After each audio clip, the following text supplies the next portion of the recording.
Fala pessoal, Marques com vocês aqui em mais um vídeo. Hoje nós vamos fazer um resumão sobre eletrostática. Já queria pedir a você para se inscrever aqui no canal e vamos logo que vai ser rapidão esse vídeo. Quando a gente começa a falar da eletrostática, né, é importante a gente pensar na carga elétrica. O que é a carga elétrica? Segundo o modelo atômico do Rutherford Bohr, que é o modelo que ficou mais famoso, que a gente tem um átomo que é composto por eletrosfera, que é o local onde os elétrons ficam orbitando, e o elétron é uma unidade fundamental que fica orbitando. Ele tem uma carga fixa, que é 1,6 vezes 10 a menos 19. No núcleo ficam os prótons e os nêutrons. Então, basicamente, a gente vai ter que a carga elétrica ela é quantizável, ou seja, a gente pode determinar quem é a carga caso nós tenhamos o número de elétrons. Como é que é a fórmula? Q é igual a N vezes E. Então, o que significa dizer N vezes E? O Q é a carga, o N é o número de elétrons e E é a carga elementar do elétron, que para o elétron é 1,6 vezes 10 a menos 19, para o próton é mais 1,6 vezes 10 a menos 19. A gente vai ter também um princípio muito famoso na eletricidade, que é o princípio da atração e da repulsão. O que é que esse princípio fala? Que cargas de mesmo sinal se repelem, ou seja, se for positivo, positivo se repelem, negativo, negativo se repelem, e cargas de sinais opostos se atraem, positivo, negativo se atraem. Então, isso é um princípio muito importante para a gente conseguir entender aí vários conceitos da eletricidade. Depois disso, a gente vai partir para a eletrização dos corpos. A gente vai ter basicamente 3 formas de eletrização de corpos. A forma número 1 é através do atrito. A gente vai ter uma forma de eletrização de corpos, que na verdade, o que é eletrizar um corpo? É alterar o número de elétrons desse corpo, porque inicialmente o corpo na natureza ele está neutro, ou seja, o número de prótons e elétrons são iguais. Eletrizar um corpo é quebrar esse equilíbrio. Ou eu vou ter mais elétrons, ou eu vou ter menos elétrons. Não vou mudar o número de prótons, apenas o número de elétrons. Então, se a gente tem mais elétrons do que prótons, como o elétron tem carga negativa, nós vamos ter um corpo carregado negativamente. Se eu tiver menos elétrons do que prótons, eu vou ter um corpo carregado positivamente, porque o próton é carga positiva e o elétron negativo. Se eu tenho mais positivo, consequentemente eu vou ter que a carga do meu corpo, de uma forma geral, vai ser negativa. A segunda forma de eletrização na verdade eu não falei, né? A primeira forma de eletrização é a forma por atrito. O que é isso? É você friccionar 2 corpos de materiais diferentes. E quando um corpo é friccionado com o outro de material diferente, um corpo vai ter uma tendência a ceder elétrons para o outro.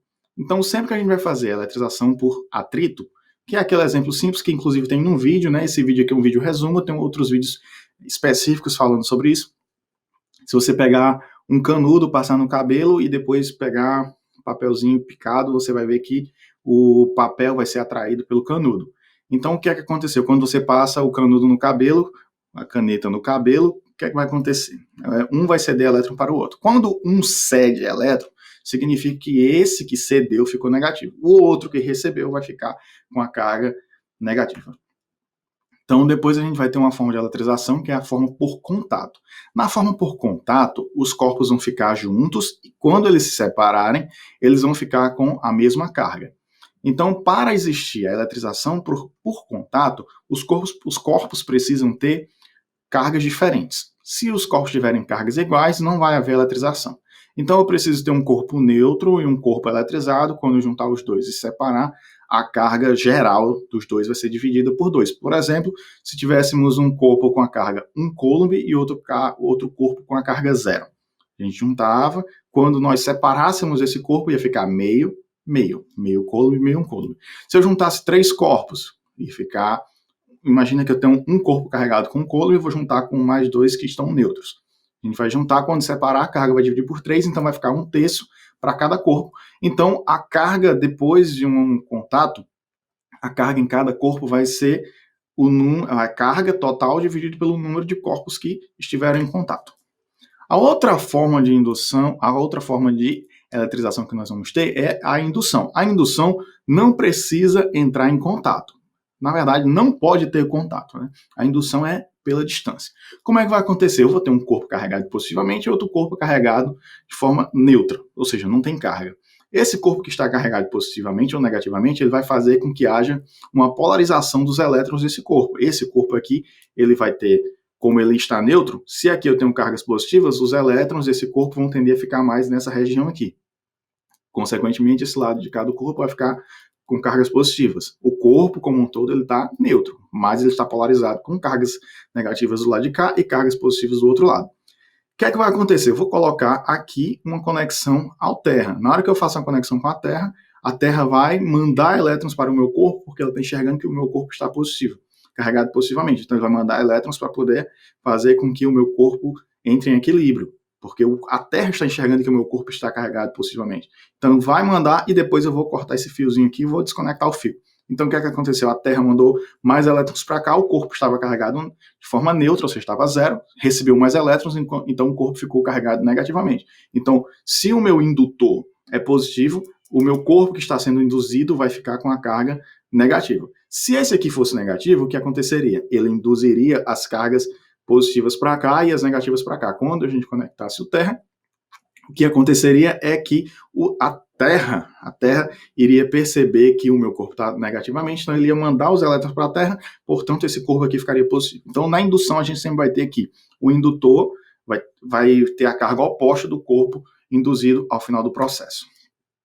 Outra coisa que a gente vai ter é o campo elétrico. O que é o campo elétrico? É uma região na qual há uma atuação de uma carga elétrica, ou seja, que pode haver uma interação entre uma carga elétrica. Essa forma matemática que vai definir o campo elétrico é K vezes Q sobre D ao quadrado, ou seja, o campo elétrico ele vai depender da distância ao quadrado, vai depender do meio e vai depender da carga geradora. Então, campo elétrico representado pela letra E é igual a K vezes Q, que é a carga, dividido pela distância ao quadrado. A gente vai ter outra, inclusive até aqui a forma, K vezes Q, vem aqui, ó, K vezes Q dividido por D ao quadrado. A gente vai ter uma famosa lei, que é a lei de Coulomb, que ela vai usar um pouco desse princípio que a gente acabou de ver no campo elétrico, né? Porque a fórmula da força vai ser muito parecida com isso aqui que você está vendo, sendo que no lugar do E a gente vai ter um F e como quando a gente está estudando a força é de interação entre duas cargas. Então o que a gente vai ter é que, analisando essa mesma fórmula que nós estamos vendo aqui, seria força igual a K vezes o produto entre as duas cargas, dividido pela distância ao quadrado. Ou seja, a gente vai ter que a força é Q vezes F, ou seja, uma carga vezes o campo elétrico. E a força elétrica da lei de Coulomb é dada em newtons, certo? Então, para determinar a força, basta fazer o produto das cargas, na verdade, um módulo das cargas, vezes a constante K, que é 10 vezes 10 a nona, e dividir pela distância ao quadrado. E depois a gente vai ter uma outra coisa, que é o potencial elétrico. O potencial elétrico ele vai dizer quanto de potencial eu tenho para poder gerar uma energia elétrica naquela região. Ou seja, é quanto de energia por unidade de carga, certo? Então, o potencial elétrico ele vai ser parecido com o campo elétrico, sendo que a distância agora não vai mais depender do quadrado, e sim só da distância mesmo. Então, o potencial elétrico é K vezes Q sobre D, somente isso. E não mais, como lá no campo elétrico, K vezes Q sobre D ao quadrado. Então, potencial elétrico vai ser representado pela letra V, às vezes também, dependendo do livro, representa pela letra U, não tem problema, o que importa é que o potencial é K vezes Q dividido por D, e vai depender da distância e não da distância ao quadrado. Como eu coloquei aqui na fórmula, né? Então, o campo elétrico é K vezes Q sobre D, e o potencial, até tá... pode ser o E também, mas vai gerar uma confusão. Na verdade, é o V. Nesse local aqui, é um V. V ou um U, certo? Então, o potencial é K vezes Q sobre D. Esse E representa o campo elétrico. Só fazer uma correçãozinha aí. E é isso aí, pessoal. Espero que vocês tenham gostado desse resumo rapidão. Não se esqueça de se inscrever no canal, deixar o seu like nesse vídeo e mandar para outras pessoas. Valeu, espero que isso ajude você nas suas provas e no Enem. Um abraço e até o próximo vídeo. Valeu!